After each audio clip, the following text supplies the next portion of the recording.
History, Chapter 18, Shivaji's War Strategy. Points to be discussed: Shivaji's valor and courage, loyalty of his Sardars, Shivaji's guerrilla tactics, hill forts, defense of the forts, Chauthai, Shivaji's navy. Let us see one point at a time. First one, Shivaji's valor and courage. Before the explanation, let us see the meanings. Meaning of valor: great courage in the face of danger, especially in battle. Courage, meaning of courage: strength in the face of pain or grief. Meaning of statesman: politician or public figure.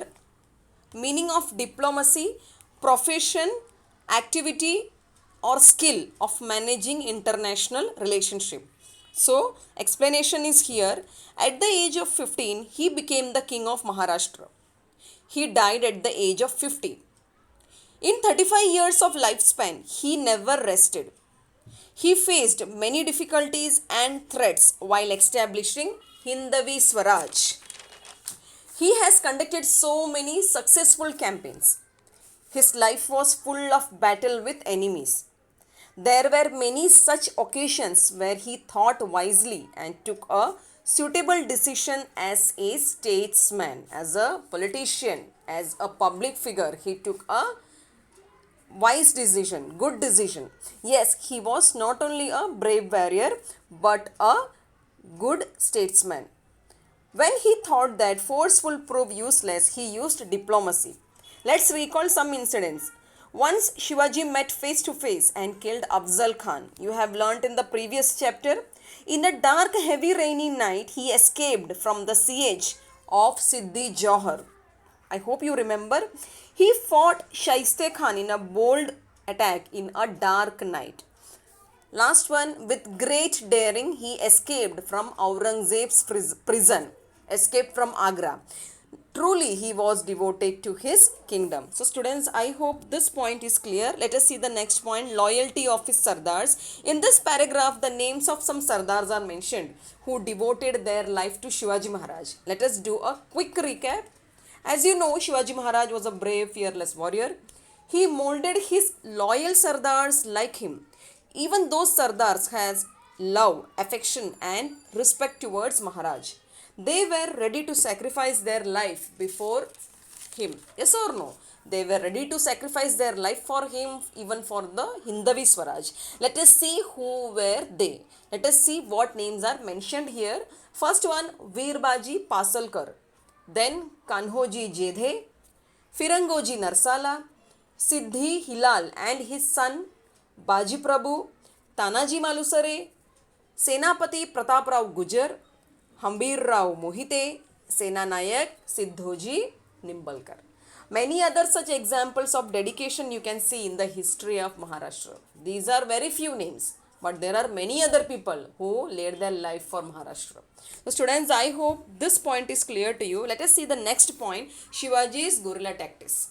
Meaning of guerrilla tactics: a member of a small independent group taking part in irregular fightings, typically against a large regular forces. Explanation: first of all, let us see about Shivaji's enemies. How were Shivaji's enemies? Shivaji's enemies were very powerful. They had unlimited troops, artillery and ammunitions in hand. It means anytime they are ready for the attack, they will attack any state. Why? Because they have enough troops, they have enough arms, ammunitions, everything they have. Now let us see Shivaji's military force. Let us see Shivaji's military force. It means let us see our military force as compared to the enemy forces. Shivaji's army was very small. Shivaji thought wisely and always made a wise decision. Let us know something about Maharashtra. Maharashtra is a hilly state with full of forest, deep valleys, ghats and hills. Whenever there was a battle, the enemy carried heavy equipments which interrupted their quick movement through the deep ghats, forest, valleys and hills. On the other hand, Maratha army carried very light arms. Now what did they carry? A shield, a sword, a spear. So they were easily moving through the hills and valleys. With the help of intelligent department, with the help of administration, with the help of intelligence department, he was always updated about every movement of his enemy. He would organize surprise attacks on the enemy, isolate them, and destroy the enemy unit by unit without warning them. Until the enemy get ready for the battle, Shivaji and his men disappear in the air. In this way, he was a master. I will say he was a grandmaster of guerrilla tactics. So students, I hope this point is clear to you. Let us see the next point, hill forts. Explanation is here. According to Shivaji's war strategy, hill forts always gave control over surrounding territory. If the hill forts is well equipped with arms, ammunition, and with food and water, the military forces can stay there for 2 years if they are besieged by the enemies.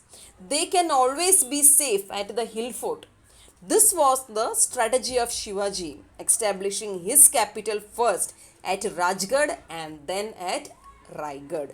So students, I hope this point is clear to you. Let us see the next point, defense of the fort. Explanation, Shivaji appointed men from different castes and communities to guard the forts. Work at forts was running very smoothly. Enemies cannot act or attack the fort. All these tactics show Shivaji's foresight, Shivaji's pre-planning, pre-thinking, yes or no, pre-organized, yes or no. So students, I hope this point is also clear to you. Let us see the next point, Chauthai. Chauthai means 1/4 part. Chauthai means 1/4 part. Explanation is here. Proper administration is possible if the state has lot of treasure. Yes, if a company wants to run smoothly, they must have lot of capital investment. Likewise, for proper administration of a state, lot of treasure is required, needed. Shivaji raised the money by raiding enemy territory. He always took 1/4 part of their treasure. 1/4 part is known as Chauthai. He never troubled or looted anybody who paid him the chauthai. He never looted anybody. He never harassed others for money, for treasure. This shows that he is an example of his true statesmanship. So students, I hope this point is clear to you. Let us see the next point, Shivaji's navy. Not only on land, he had many enemies on the sea. So he built many warships and defeated the enemy. He built strong sea forts like Sindhudurg, Vijayadurg. Even today, people go there to see the forts. Yes or no? Yes, we frequently visit during our vacation or whenever we get the time. Historical places they are called.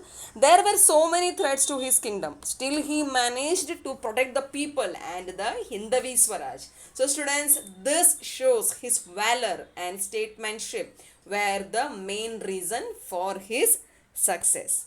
Thank you.